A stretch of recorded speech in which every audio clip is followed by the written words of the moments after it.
বিশ্বকাপ মিশনে যাওয়ার আগে কোনো দেশের যাত্রা শুরু হয় ওয়াটার স্যালুট কিংবা গাড়ি শোডাউন দিয়ে। তবে একদমই ভিন্নভাবে গ্রেটেস্ট শো অন আর্থের যাত্রা শুরু করেছে ইরান। পবিত্র ধর্মগ্রন্থ কোরআনে চুমু দিয়ে বিশ্বকাপ যাত্রা শুরু করেছেন দেশটির ফুটবলাররা। ইরানি ফুটবলারদের কোরআন ছুঁয়ে বিশ্বকাপ খেলতে যাওয়ার ঘটনাটি সামাজিক যোগাযোগ মাধ্যমে বেশ সাড়া ফেলেছে।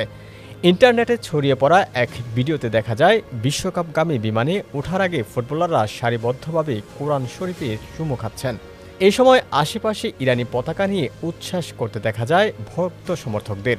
এরপর ফুটবলাররা টিম বাসে করে বিমানবন্দরের উদ্দেশ্যে রওনা হন। এদিকে মাঠের লড়াই শুরু হওয়ার আগেই রাজনৈতিক জটিলতায় পড়েছে ইরান। দুই শীর্ষ কর্মকর্তা সহ দেশটির ১৪ জন ম্যানেজার ও প্রশাসনিক স্টাফের ভিসা বাতিল করেছে মার্কিন প্রশাসন। ভিসা বঞ্চিতদের তালিকায় আছেন ইরান ফুটবল ফেডারেশনের সেক্রেটারি জেনারেল হেদায়েত মুম্বেইনি এবং ভাইস প্রেসিডেন্ট মেহেদি নবী সহ ১৪ কর্মকর্তা। বিষয়টি নিয়ে বিশ্ব ফুটবলের সর্বোচ্চ নিয়ন্ত্রণ সংস্থা ফিফার দ্বারস্থ হওয়ার ঘোষণাও দিয়েছে দেশটির ফুটবল ফেডারেশন। ভিসা জটিলতার কারণে শেষ মুহূর্তে নিজেদের বিশ্বকাপ প্রস্তুতি ক্যাম্পও বদল করতে বাধ্য হয়েছে ইরান। প্রথমে যুক্তরাষ্ট্রের অ্যারিজোনায় ক্যাম্প করার কথা থাকলেও এখন তারা মেক্সিকোতে বিশ্বকাপের প্রস্তুতি সারছে।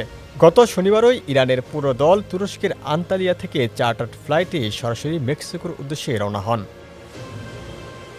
রাজনৈতিক জটিলতা এবং দেশের অভ্যন্তরীণ পরিস্থিতির মাঝেই আগামী ১৫ জুন ক্যালিফোর্নিয়ায় নিউজিল্যান্ডের বিপক্ষে ম্যাচ দিয়ে বিশ্বকাপ অভিযান শুরু করবে ইরান, যে গ্রুপে তাদের বাকি দুই প্রতিপক্ষ বেলজিয়াম ও মিশর। টেক্সট রিপোর্ট সমকাল।